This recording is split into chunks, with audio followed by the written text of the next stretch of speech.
Estate matters can often be challenging, and it's not uncommon to encounter tension between the beneficiaries of the estate and the fiduciaries, be it an executor or trustee, who've been appointed to manage things. Today, we're diving into a critical topic: 3 things to know if you want to remove an executor. While it may not be the most exciting subject, it's vital information for those navigating the sometimes rocky road of estate management. So, let's get started. Before we delve into the details, let me share a real-life example. A second wife was appointed as an executor of her husband's estate, entrusted with ensuring a fair distribution of assets to the decedent's children from first marriage. However, she began self-dealing, using estate funds for lavish personal expenses, and making risky investments into her friends' companies that led to significant losses. The result: the decedent's children were left with a mere fraction of what was rightfully theirs. It's a stark reminder of the importance of knowing and exercising your rights timely. First, let's talk about who can be a fiduciary, which includes both an executor of an estate or a trustee. The good news is it can be just about anyone who's a person, except for a few exceptions. Infants. Well, we can't expect a baby to handle this difficult job, can we? Incompetent or incapacitated individuals. If someone can't make decisions for themselves or manage their own life, they also can't manage an estate.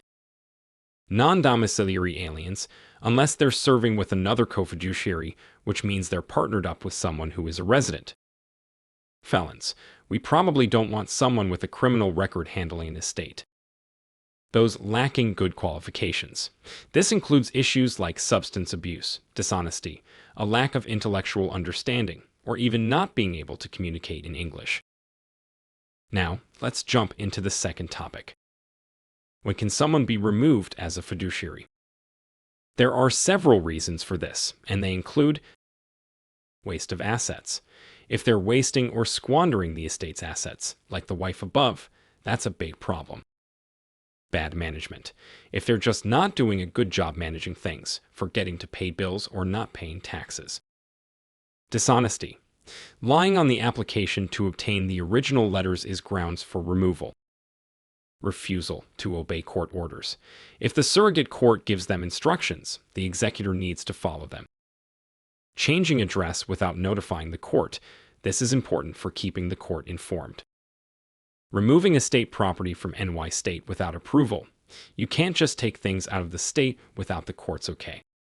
Lack of qualifications. This includes issues like substance abuse, a lack of understanding, or just being unfit for the job. So how do you start the process of removing a fiduciary? If you believe that someone needs to be removed, you can't just snap your fingers. You'll need to file a petition with the surrogate court. Now, here's the catch. The person who wants to remove the fiduciary must bear the burden of proof. That means you need to provide specific evidence why the fiduciary should be removed. It's not enough to just say you want them out. You'll need to show the court why it's necessary. So, there you have it. The 3 crucial things you need to know if you want to remove an executor or a trustee. It's not always a straightforward process, but understanding who can be a fiduciary, when they can be removed, and how to start the process can make all the difference.